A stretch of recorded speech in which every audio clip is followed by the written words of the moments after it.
Olá pessoal, dando sequência nessa série de vídeos para iniciantes no trading, eu quero falar de algo que praticamente todo mundo que negocia já fez alguma vez e que tem sido a reclamação mais frequente agora nesse boom, né, de pessoas procurando negociar tanto ações quanto criptomoedas, que é aquela, inclusive a piada que a gente faz, né, que o cara vai comprar na alta e vender na baixa.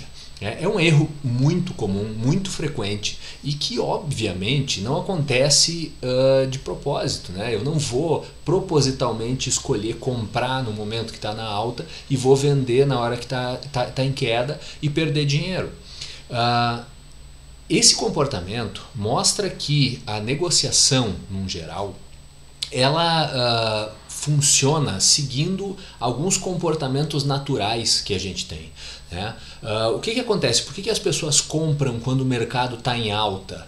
Porque é o momento que todo mundo está falando daquilo. Aquela determinada criptomoeda, aquela determinada ação está em alta, está dando lucro, está todo mundo comentando. Então eu também quero entrar nisso. É o famoso Fear of Missing Out, né? O FOMO, que todo mundo fala. Eu também quero fazer parte disso. E essa é a hora em que o mercado está extremamente saturado, né? O simples fato de que todo mundo está falando sobre aquilo já é uma declaração de que o mercado está saturado. Quer dizer, já não tem mais tanto dinheiro para sair daí, né? E na maior parte das vezes a gente já chegou no topo da coisa.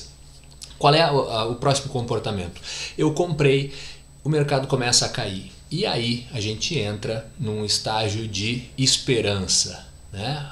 Pô, eu comprei a 10 e tá a 8, mas é só uma queda rápida, daqui a pouco ele vai para 12, caiu a 6. Não, mas né? A gente começa a ler comentários em fóruns, em sites, não, isso é só um dip, né? É só uma queda, é a hora de comprar mais. Essas estratégias, né, sempre são um erro muito grande, né?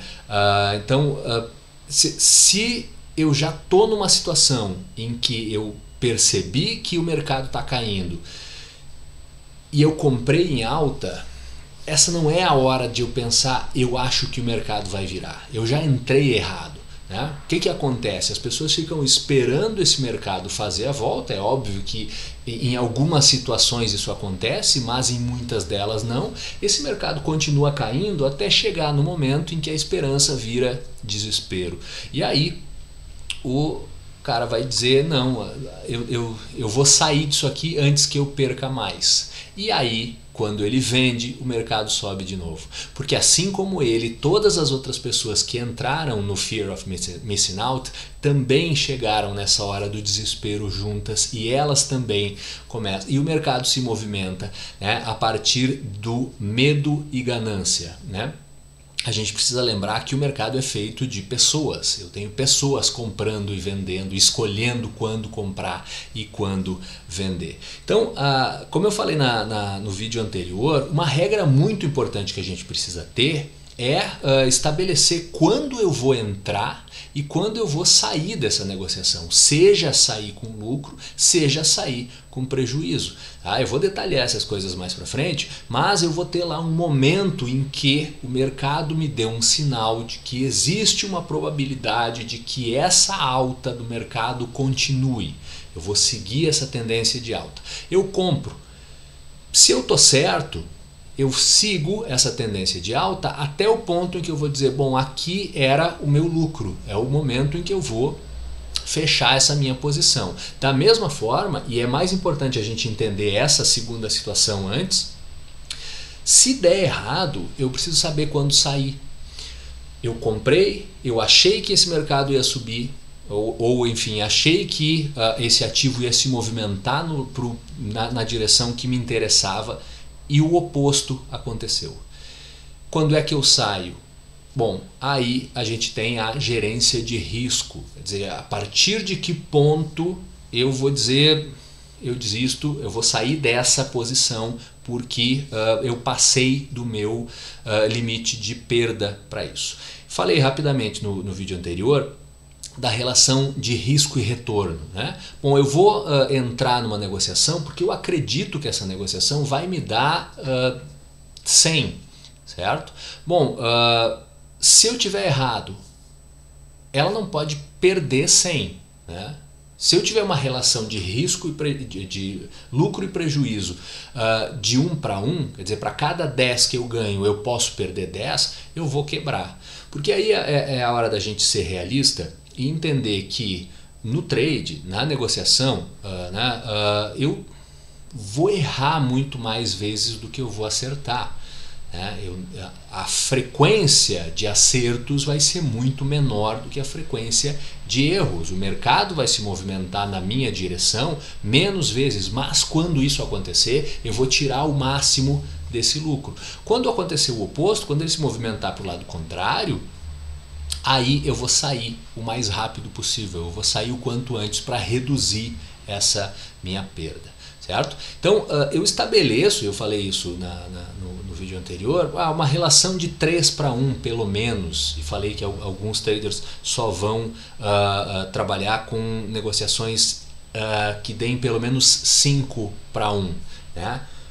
Pô, mas como é que eu sei que vai dar 5? A gente chega lá, eu vou explicar como eu vou ter uma previsão de, né, no caso de lucro, a gente deve ir até determinado ponto. Quer dizer, essa ainda é hipotética. Mas no caso de perda, é o momento de eu saber que eu preciso fechar essa posição, né? Lutar contra esse meu comportamento natural, de esperar, de torcer para que o mercado vire, né? E simplesmente fechar aquela posição, né?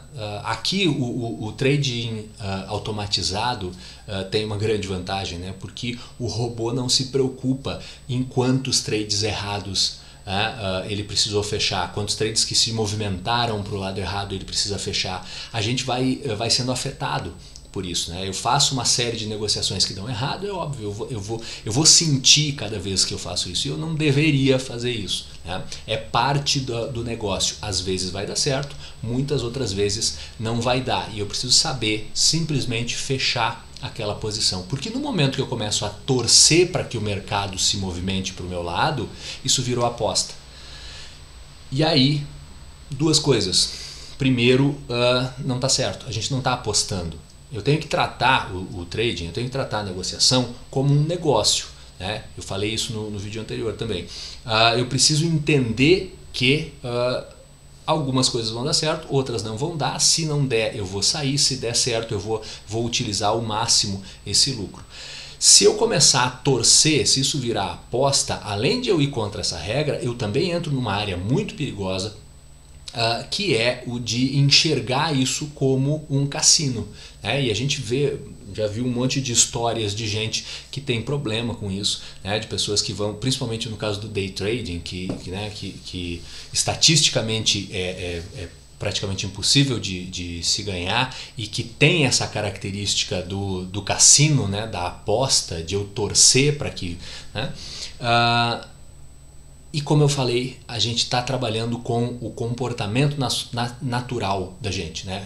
Eu vou ter uma tendência a me envolver com isso de uma forma que não vai ser saudável nem psicologicamente, nem financeiramente, né? Então eu preciso tratar isso como um negócio. Eu vou ter o meu plano de ação e eu preciso seguir esse plano.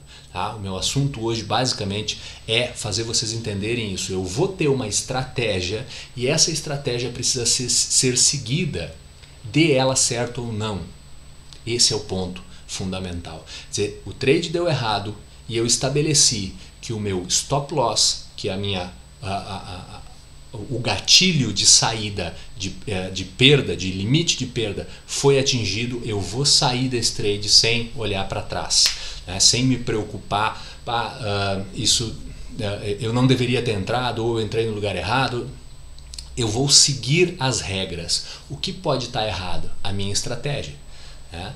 Eu vou tirar o meu comportamento A minha escolha, eu achar, não, agora não é a hora de entrar, agora não é a hora de sair, esse mercado vai virar, esse comportamento, a psicologia do trade, né? Eu vou deixar de fora e eu vou simplesmente seguir a minha estratégia, porque aí eu consigo avaliar se essa estratégia funciona ou não. E aí vocês devem estar pensando, tá, mas quanto dinheiro eu vou perder até descobrir que essa estratégia vai dar certo? Nada, né? A gente primeiro aprende a caminhar para depois sair correndo. A primeira coisa que eu faço quando eu quero entrar nessa área, quando eu quero começar a negociar, é o que se chama de paper trading, né? Eu vou simular negociações, eu vou abrir uma planilha no Excel e eu vou colocar, ó, no dia tal eu tive um sinal de entrada em Bitcoin, em Ethereum, em o que quer que seja. E eu teria comprado tantos dólares disso a tal valor. Uma semana, um mês, eu saí desse trade com lucro de tanto por tal.